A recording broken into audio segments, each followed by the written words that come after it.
Am I the asshole for laughing in my Sill's face when she DNA tested my daughter? I, 30M, have a daughter who's 6. I am not biologically related to her at all. There is no blood relation between us. I was friends with her mother for most all of my childhood. We were never involved romantically and were always just friends. She had her daughter at 23 with her 25-year-old husband. When my daughter was a newborn, about 3 months technically, both her mother and father were killed.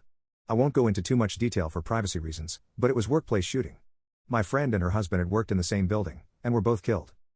Both my friend and her husband had grown up with less than ideal families and didn't have any siblings, so there wasn't any next of kin for their daughter to go to. However, because I was close with them, I was able to adopt her. Even though I had been iffy about the idea of kids, I didn't want their daughter to grow up in foster care or around people who didn't have a connection to her bio parents, so I stepped in.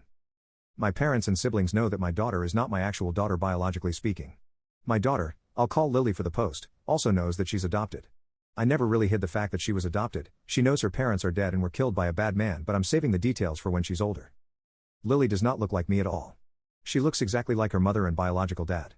Most people assume that I'm her bio dad and that she just took after her mom. I don't ever really correct this when and if people assume this because it just seems unnecessary.